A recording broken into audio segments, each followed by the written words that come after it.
Bonsoir à toutes et à tous et merci de nous rejoindre pour cette édition.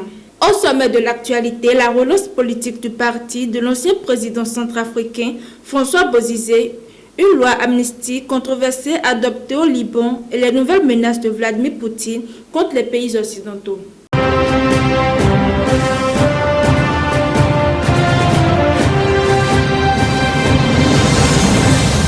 On démarre ce journal en Afrique. En Centrafrique, le parti de l'ancien président François Bozizé veut reprendre sa place dans le paysage politique national.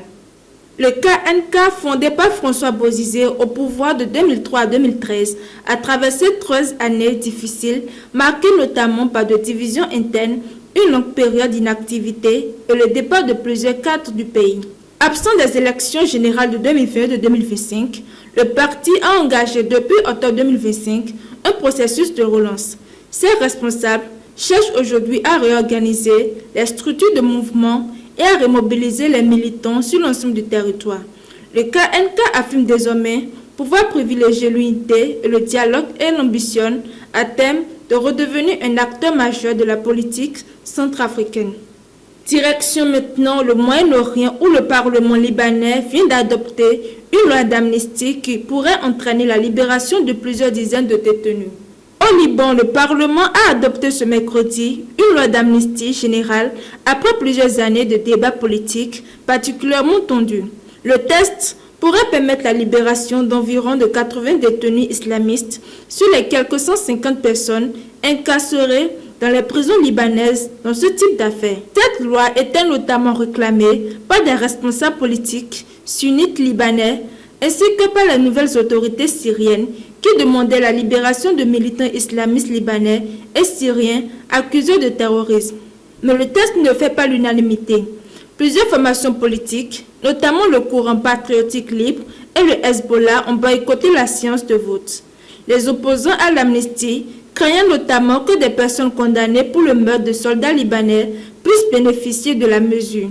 Une nouvelle version du texte a finalement permis de réunir une majorité. L'amnistie ne concerne toutefois pas certaines catégories de détenus, notamment le cheikh islamiste radical Ahmad al-Assi et les personnes impliquées dans des meurtres.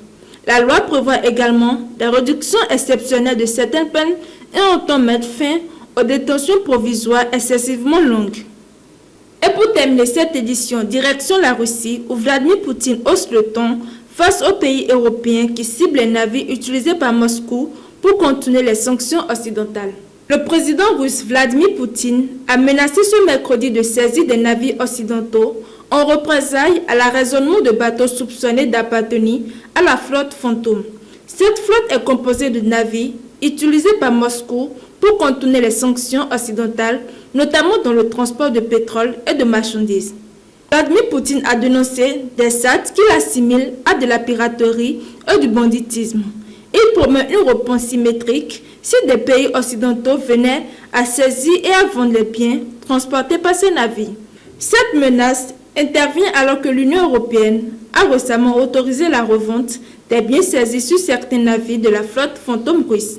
Pour l'heure, la Suède est le seul pays à avoir décidé de remettre à l'Ukraine un cargo appartenant à cette flotte arraisonné en mars dernier et transportant selon Kiev du blé ukrainien volé dans les territoires occupés. C'est la fin de cette édition de ce mercredi 12 août 2026. Merci de nous avoir suivis.